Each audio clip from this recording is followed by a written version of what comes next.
Welcome back. No Cap Sports, episode 10 with Waddell Oh, Stewart. Oh, my fault. let me take this one.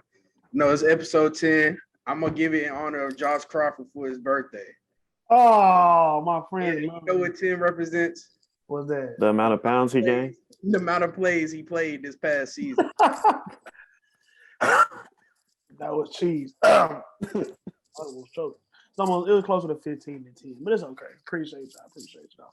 Also, I guess we would be remiss to not mention this is what the 2-year anniversary of Kobe passing away. So yeah, my boy Stephen A had a nice little Kobe Bryant Letterman on. It is crazy that this actually happened on my birthday. I remember when it happened. I was out to eat at there's like a little place down here in Texas that's equivalent to like Texas Day Brazil, and like the news broke, and I thought it was fake because like it's just that's so random. TMZ was the first report, and they said he like died in a helicopter crash. It just seemed, really fake, but unfortunately it wasn't. So, appreciate it that I was born today, but when one legend enters the world, another one left. So, praying to everybody that lost being, loved being, and felt really attached to him type of thing. But guess I should go right into the 500. I done did the whole intro, huh? Might as well. Appreciate you. See, that's a good point guard. Knowing when to get a ball to the playmaker.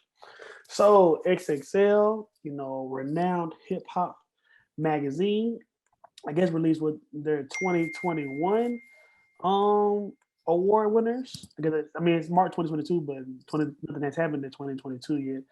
So I'm gonna assume it's all the previous 12 months, not these next upcoming 12 months. So they did 8 categories: Song of the Year, Male Rap of the Year, Female Rap of the Year, New Artist, Lyricist of the Year, Producer, Performer of the Year, and Video. So, as a resident, head of A&R and music producer programmer at No Cap Sports Entertainment, we're gonna go through this list, see what we agree with, see what we disagree with, and see if we can put together a better list of ourselves. So, first category, obviously, biggest category. I guess it is XXL, so we're gonna limit it to rap/R&B. If you keep that in mind. They listed Every Chance I Get with Lil Durk and Lil Baby on DJ Khaled's album. So what are y'all thoughts about that?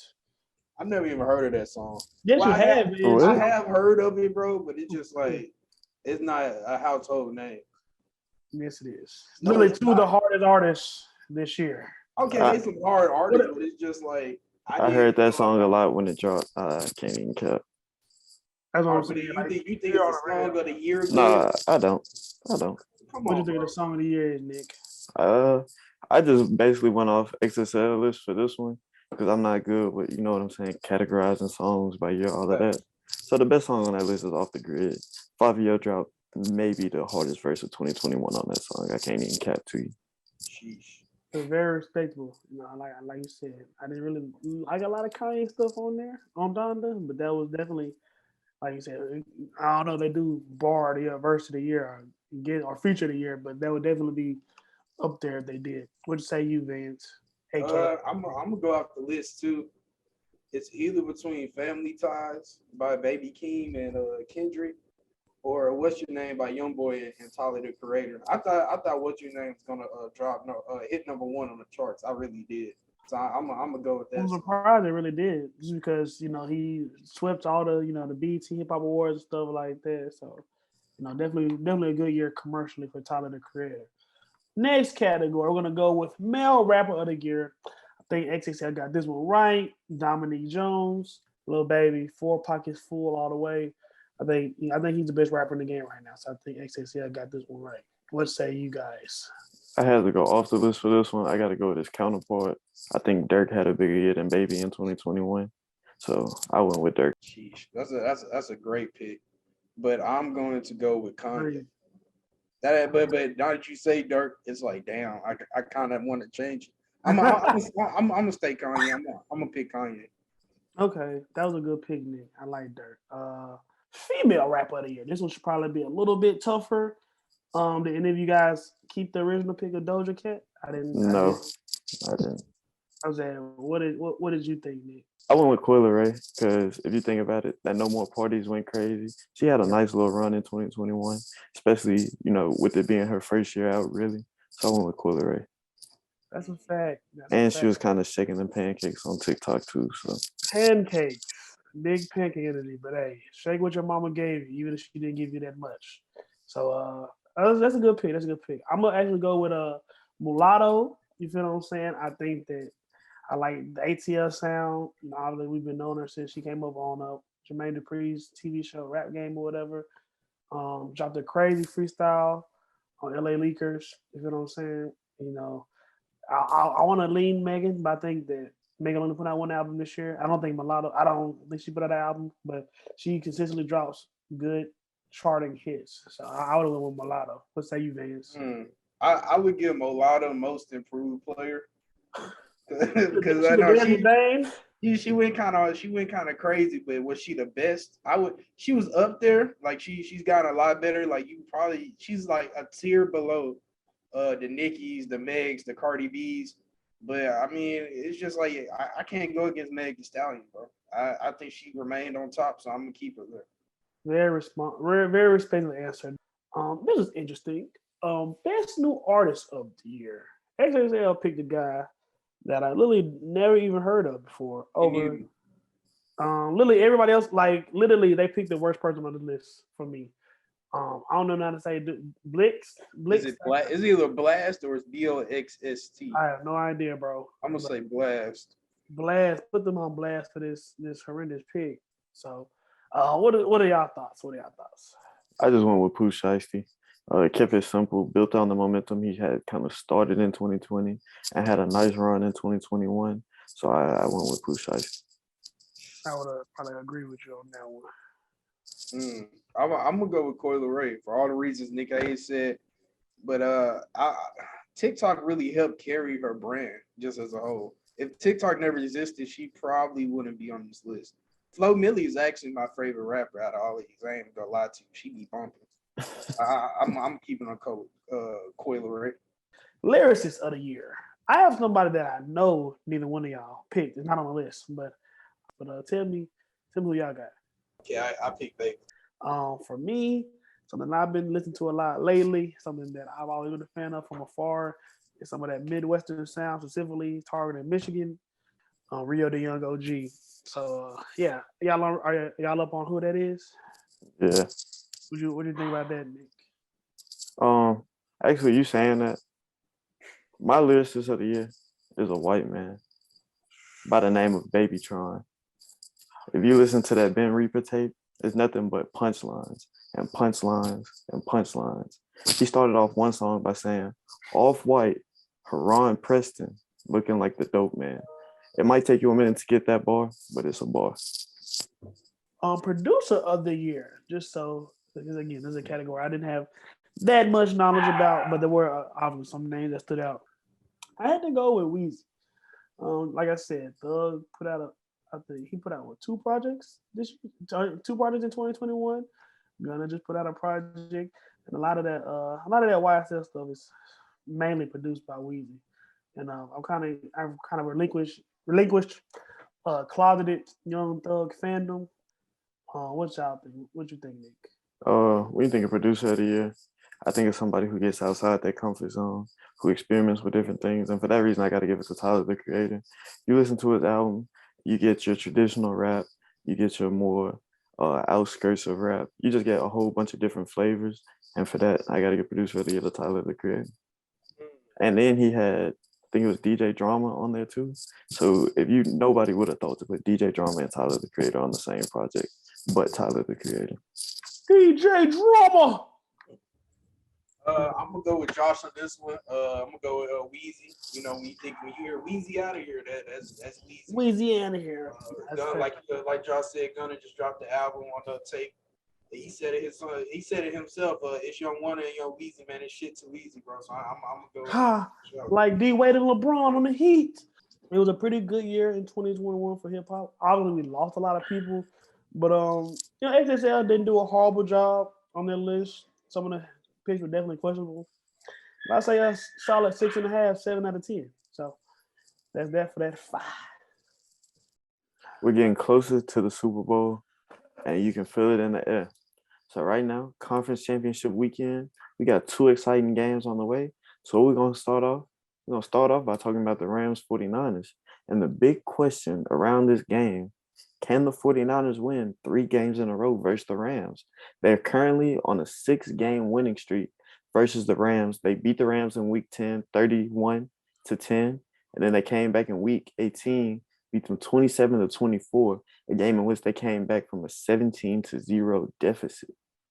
So looking at this game, what are y'all's thoughts? How y'all feeling? What y'all think is going to be important? Just talk to me. You got it, Vance. Go ahead. First things first, bro. When both your teams get knocked out the playoffs, it just seems like the weeks goes about so much slower.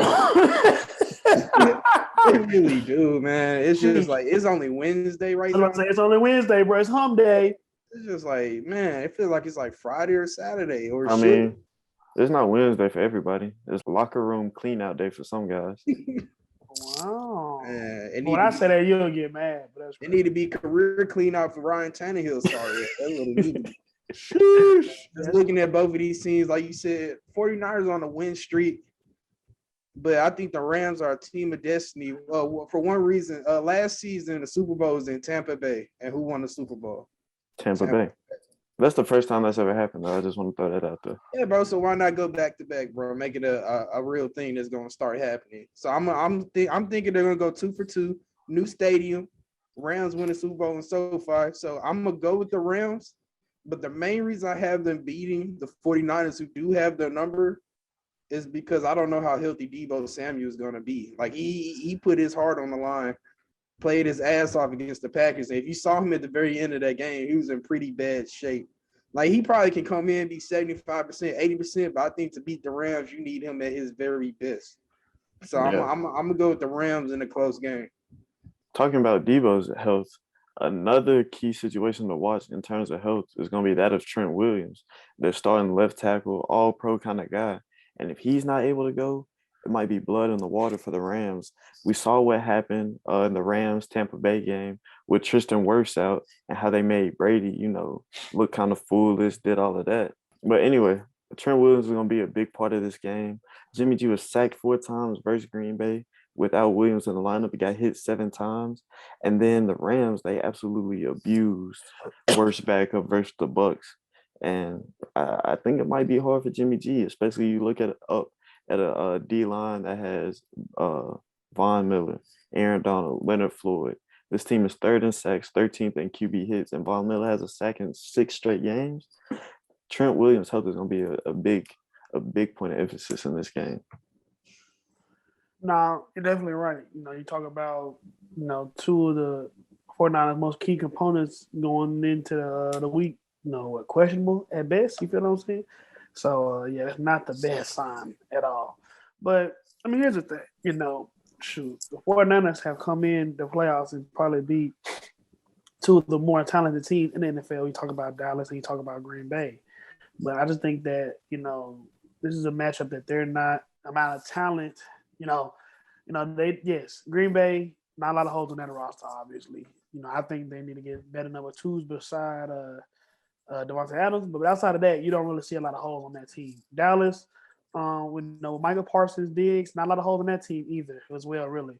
But this is the Rams team. This is a whole other animal. You talk about, like I said, the 2 best defensive players in the league, and AD and Jalen Ramsey. Matt Stafford has looked like he's been able to protect the ball. Like I'm saying, you got apparently you got a triple crown win. You got Odell Beckham Jr. Marcus Spears just said perfectly, is a number 1 talent in a number 2 role because of what Cooper Kupp is doing. So man, Matt Stafford just I hate to say it like that. Matt Stafford just outdueled Tom Brady though. So do you really think he's gonna beat Tom Brady and then lose to Jimmy Garoppolo the next week? Nah, ain't gonna happen. Man, you know what? I'm gonna shake things up, bro. I'm gonna go with the 49ers. It doesn't need to be a clean sweep. I'm gonna pick the 49ers. I know everything I just said. I'm throwing that out the water. But Josh, you said the Rams have 2 of the best defensive players in the league, bro. So do the 49ers. They got Nick Bosa and Fred Warner. And with that being said, they just held the Green Bay Packers while they was at home to 10 points in an entire football game. The Packers won the best scoring offenses, the most efficient offenses in the league. And last time these guys played, the 49ers only ran the ball 4 more times than the Los Angeles Rams. They had 70 more yards and doubled them in yards per carry. So, like I said, if they can get the ball control, keep it away from Cooper Kupp and Odell, all those weapons the Rams have, and you can just make it another low-scoring game where all you got to do is score 3 touchdowns and maybe kick a field goal. Final score like 24-20, something like that. I think I can definitely see the 49ers pulling away and winning this game again. Yeah, I think there's a lot of reason for the 49ers faithful to have hope. And I think it starts with the double Ds. You know what I'm saying? Deebo Samuel and that defense, bro. That team. I like OVDs. Careful, bro. Your girlfriend watches. You already got in trouble with that. She got them too. But anyway. This girl titties on. Okay. Anyway, this defense of the 49ers, they played Dak Prescott, Aaron Rodgers, Matt Stafford. That's their last 3 games. No quarterback they played in that 3-game span topped 100 quarterback rating, and they held passes to less than 235 yards a game.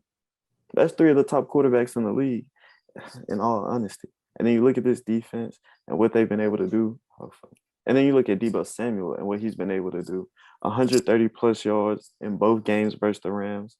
And he's a threat, both running the ball and receiving. Like Van said, his health is a question. Okay, cool. But also, you kind of disrespected Jimmy Garoppolo, Josh. Jimmy Garoppolo did something that Tom Brady wasn't able to do, and a lot of other quarterbacks the Rams have ran into hasn't been able to do. Jimmy Garoppolo was the last quarterback to post over 100 quarterback rating on this Rams defense, and that was way back in Week 10. He was the last quarterback to do it. Let that sink in. Tom Brady ain't see 100. You know who did, though? His backup in New England, Jimmy Garoppolo. And in that Week 10 game, he went for 182 yards, 2 tutties, 141.7 rating. That's a very good game from Jimmy G. Now, I said all of that. I'm not picking the 49ers. I'm not a fool. But I was like, yeah, get to your point, bro. Let me see if you're gonna go all the way out there. Yeah, I ain't gonna jump off the porch with that one. No, I think you are a fool, bro. How? If you've been beaten 6 straight times, and the last time y'all played was the only time it was close, what makes you think the 7 is gonna be any different? Because I think this game, they'll find a way to help Odell get off. Their first 2 matchups, Odell had 18 yards in both games. He didn't really get off, but we've seen how he's continued to grow over these 2 playoff games. And last week he had around 60 yards. Cooper Kupp went ballistic. So if Cooper Kupp continues to go off and Odell continues to go off, I think this team can be very, very successful. And the way Matthew Stafford has been playing, he hasn't turned the ball over in the playoffs yet. Yes, he turned the ball over 4 times total when they played the 49ers in the regular season. But I think Matthew Stafford is playing really good football right now. They've established a running game, and I think their defense is going to be a big key to helping them, win those critical third downs, give Matthew Stafford the ball, and let that Rams offense do what it's been doing all postseason. Bro, these 2 teams are basically the exact same. That's the crazy thing, bro. You got a crazy defense, a quarterback some people believe in, some people don't.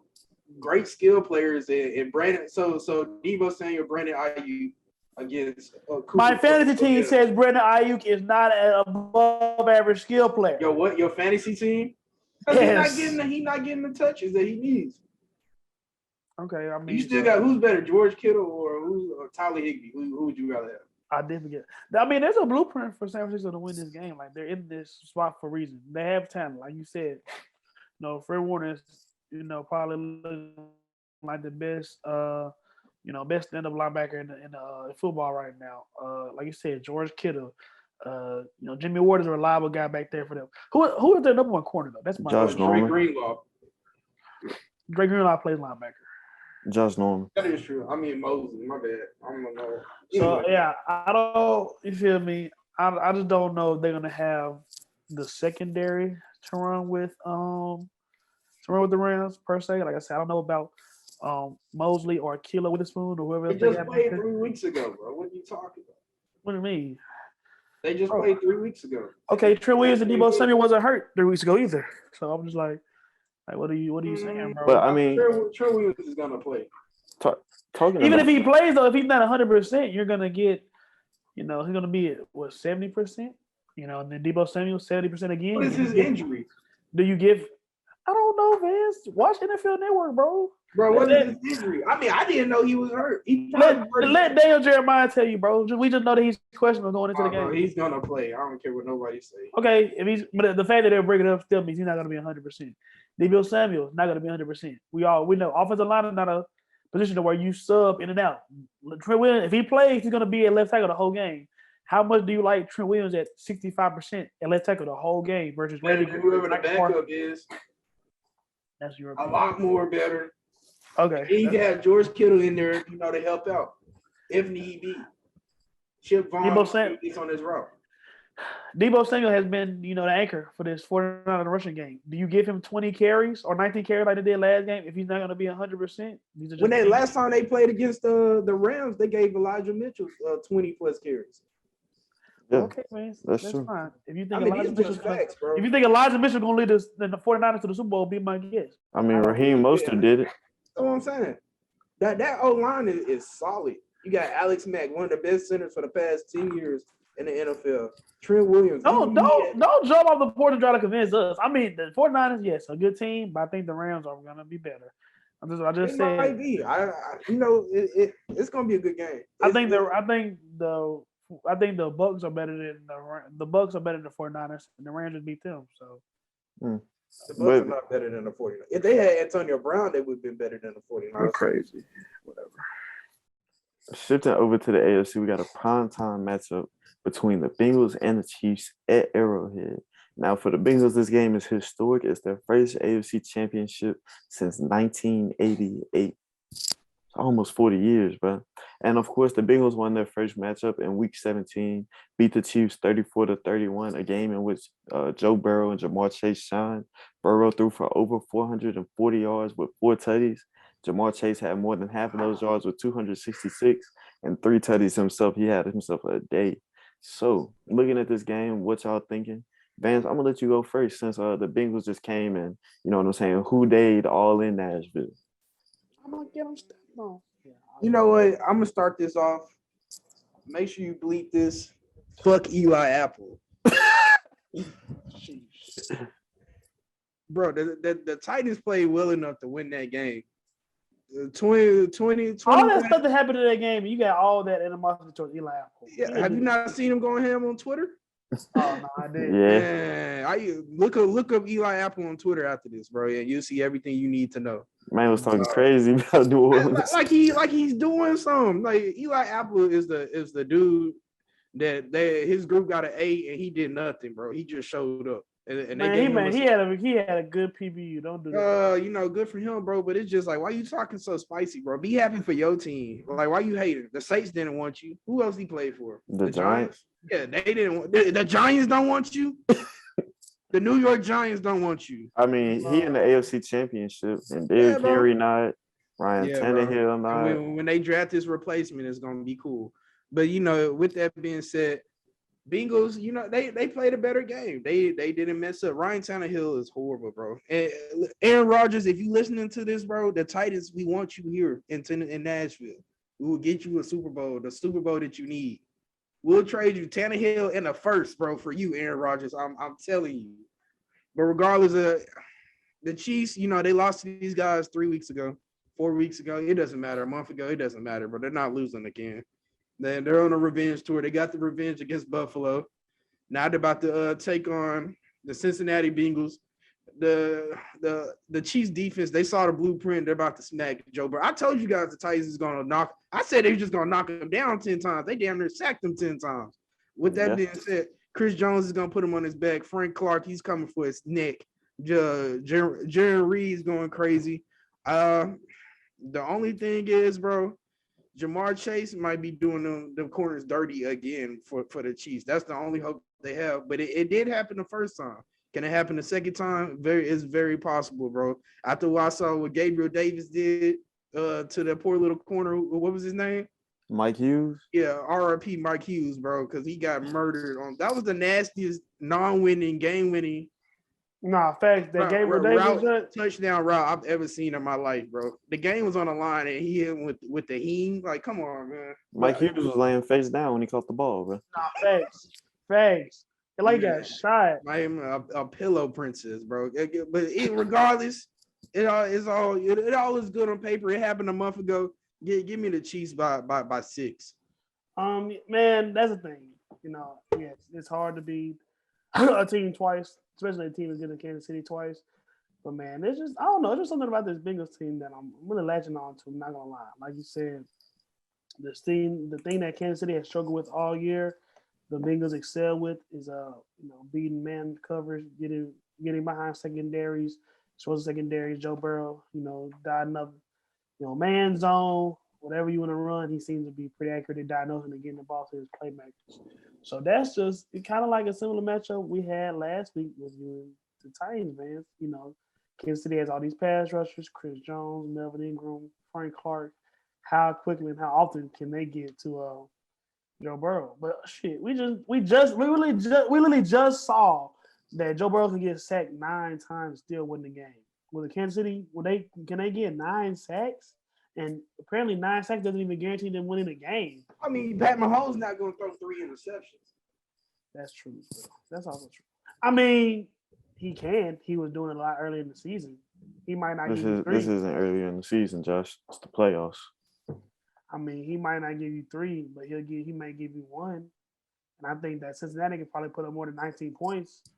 So I say all that. I'm not gonna be like Nick. I'm actually gonna take the Bengals, man. I think Joe Mixon didn't do enough on the ground to, that's what I'm saying. That was probably, how we see in the tournament sometimes where they like miss-seed teams.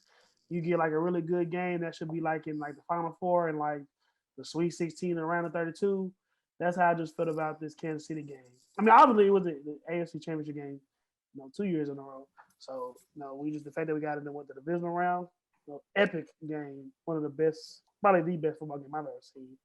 But yeah, that's like I said, that's I think Kansas City, consciously or subconsciously, they're gonna have a little bit of a letdown after a game like that.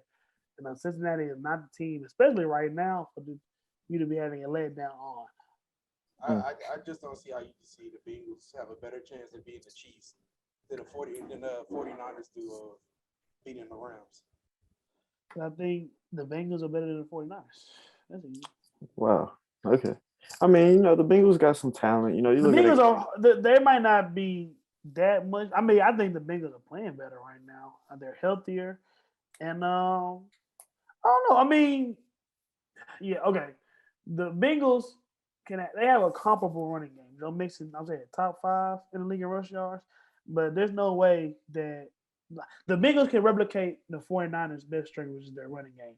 But there's no way that you get Jimmy Garoppolo to throw for almost 1,000 yards 2 games. So that's how I see it. Wow. That's kind of interesting, bro. Because you said a lot right there, bro. Talking about the Bengals, they got a receiver who's got 100 yards in 4 straight games, including Week 18. But I didn't say that, but you said that. But okay, cool. You also talked about Joe Burrow. Joe Burrow hasn't thrown for 1,000 yards in his 2 playoff games. Instead, he's thrown for 592 in 2 games. Just let that sink in, bro. So what I'm finna do, I'm finna give you 3 reasons. Almost 300 per game. I'm finna give you. Okay. I'm finna give you. Pat Mahomes is at 800 in that same span, by the way. But anyway, I'm finna give you 3 reasons as to why the Bengals are not going to win. Number 1. 3 reasons. 3 reasons. Number 1, sacks. Joe Burrow got sacked 9 times against the Titans. That's not good.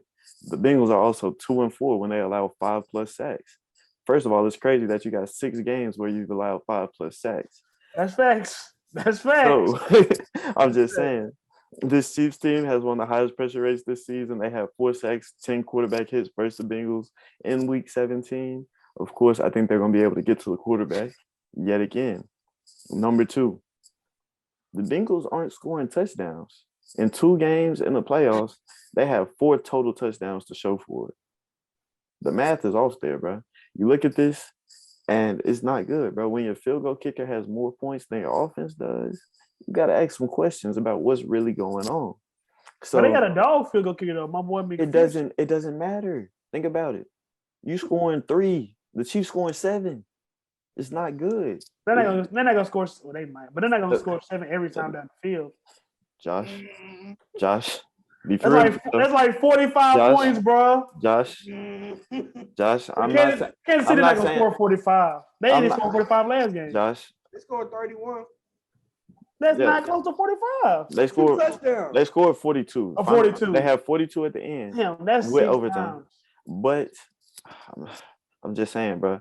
My third reason number 3, is the Chiefs offense, bro. Because we saw something in the Bills game that we haven't seen just about all year from this Chiefs offense, and that's the explosive plays, bro. They had 3 scoring drives, touchdown scoring drives of 5 plays or less, bro. We haven't seen that all year from the Chiefs, especially at the beginning of the season and when they kind of switched to a more methodical style. We haven't seen those explosive plays, and all of a sudden they came back versus the Bills. So that spells trouble for everybody in that Bengals secondary, a secondary which is 18th in terms of quarterback rating and 26th worst in terms of quarterback completion percentage. And to make matters worse, this team only generated 1 sack and 5 quarterback hits versus the Titans with a quarterback who's just about as mobile as my refrigerator, bro. So I'm just saying, bro, everything here is lining up for the Chiefs to win, and I think the Chiefs are going to win big. I'm not even going to lie to you. In what way do you visualize the Bengals winning this game, Josh? I mean, Gabriel Davis can do what he just did to Mike Hughes. I bet Jamar Chase can make Time out. Gabriel Davis went off, but Stephon Diggs had 3 catches for 7 yards. Who's better, Stephon Diggs or Gabriel Davis? I mean, Stephon. Somebody got to catch the ball. What you mean? Somebody got to catch the ball? Saying you throw the ball a lot. You throw the ball a lot. Somebody got to catch it. Okay, he just had the most touch. Okay, like yes. So it seems like Gabriel Davis did a pretty damn good job of catching the ball, where Stephon Diggs has been catching it all season. So I don't. But how do you visualize the Bengals actually beating the Chiefs in the AFC? Easy. The Bengals. How's it gonna happen? Tell me. Them trying to get into a shootout. Like, bro, it's not that hard. Like, I like you talk about Kansas City secondary, Sorensen out of there, Ward out of there, Mike Hughes out of there. I'm saying like Honey Badger better in the box than in man-to-man coverage. He like might not even play, and I still think they're gonna out of there. You know what I'm saying? The Bengals have 3 number 1 receivers, and I don't think Kansas City has a number 1 corner right now. Like I think it's not that hard.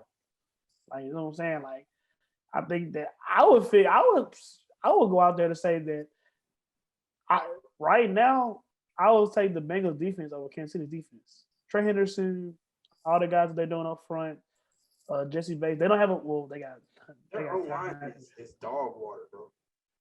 Bro, he just got sacked 9 times and they won. Bro, they escaped.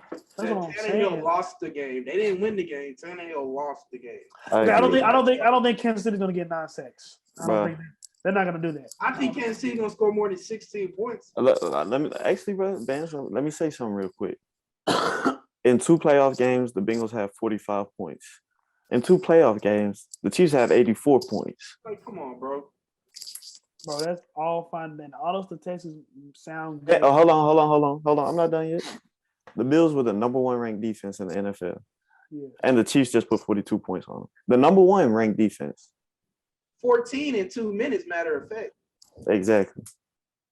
Okay. And the Bengals played the Raiders, who are middle of the pack defense, and they played the Titans, who are, above average defense, but they're not 1 through 5.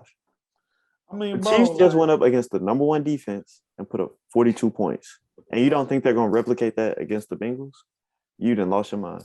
It's not a 1-to-1 type of thing. We all know better than anybody else.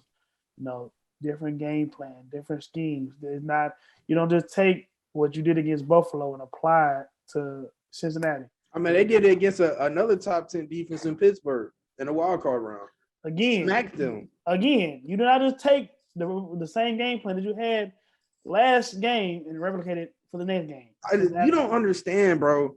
What am I not understanding? Pat Mahomes is the best quarterback in the My league. headphones are working fine. My nigga, like, what are you Pat talking Mahomes about? is the best quarterback in the league. Travis Kelce don't even run the routes that's called. He just gets open. Tyreek Hill runs past you. This is the most unstoppable offense we've ever seen. Okay, we're not. Okay, like that's y'all's opinion. Like I don't like y'all not. I'm not. You know, I'm not easily swayed. I'm not John and Isaac out here. I'm gonna stand by my opinion, bro. Like I think Cincinnati has a really good chance. I'm just saying they have 3 number 1 receivers. I don't think Kansas City has one corner that can just keep up with either one of those guys. You know, Joe Mixon, when they get down, they can make shit happen in the run game. You know what I'm saying? They can't. That O-line not blocking nobody, bro. Joe Mixon ain't even rushing for over 4 yards a carry. Bro. What's the final I'm score saying of the game, in the Josh? playoffs, he's not running for over 4 What's the yards final a carry. score of the That's game, Josh? Where you see the Bengals beating the Chiefs? Yes. That'd be like I see like either 41, 38, 38, 35, something like that. The highest points the Bengals scored in the playoffs is 26.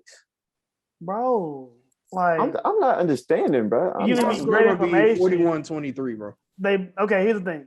If we're gonna like go based on like who's supposed to be the best team, then yeah, they're probably. I mean, I don't know. We're acting like they literally did just beat them like less than 72 days ago. Like it wasn't that long. Yeah, but also, bro, how many games are you gonna have a receiver go for almost 300 yards? Be honest. That's the thing, though. That's not. Is that an outlier, or is it that Kansas City cannot stop? It's an outlier. It's an outlier. He might not have 300 yards, but I bet one of them has more than 150. I guarantee you nobody goes for 150 for the Bengals. I guarantee. We can bet right now, nigga. I don't play no more. We can bet right now. We can bet you don't play no more. When did you play? Bro, it's okay. Bro, we can bet money right now that one of the Bengals receivers gonna have more than 150. All right, 150 or 2 touchdowns. I'll make the 150 bet. You know what I'm saying? They don't have nobody that can stop. That can stop. You feel me? DeAndre Baker didn't know that he was alive and playing football. He's out there for Kansas City. Like it's going to be very similar to what Tennessee would have had to do against Kansas City. All right, man. As a matter of fact, bro, I'm gonna make this bet with you right now. If a receiver for Kansas City doesn't go for Cincinnati does not go over 150, you have to come on here next episode with a shirt that has my face and my number on it and say I'm the best player you've ever seen. That's how you gonna get this to me? Don't worry about it. I'm gonna find a way. That's fine, bro. We can make. So what do I get if when Chase has 150 yards? What do I get? You can tell me what you want. You can slide me a little 50 ball. Oh, I don't know.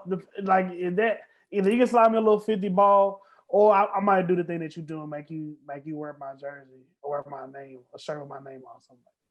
Right. Either that or a 50 piece. But what I'm saying, like outlier, like numbers wise, yes. But in terms of inability for them to stop Jamar Chase, not outlier. Not an outlier at all. Sailor. Another week of No Cap Sports, another edition of Game Balls.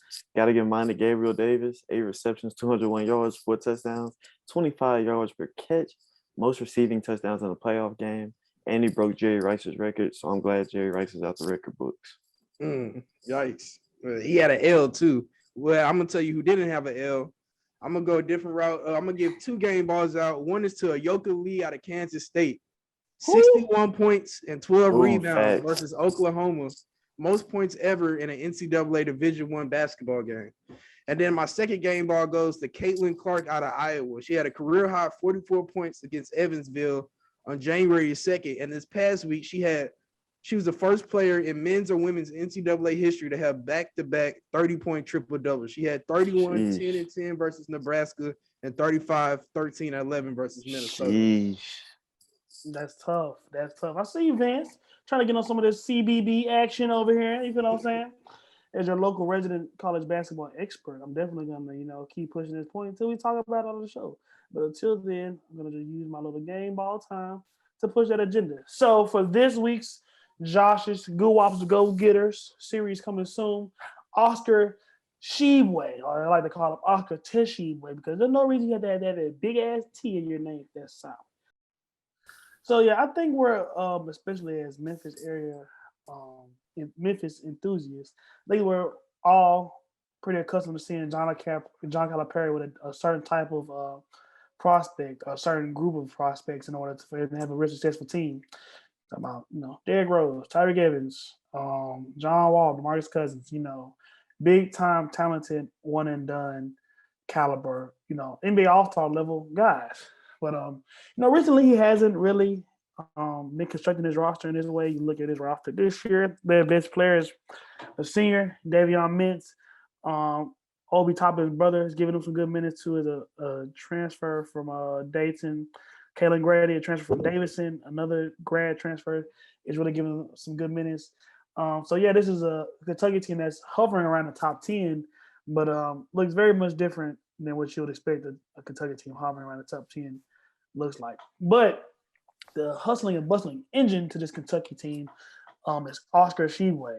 Oscar is averaging 16 points, 15 rebounds.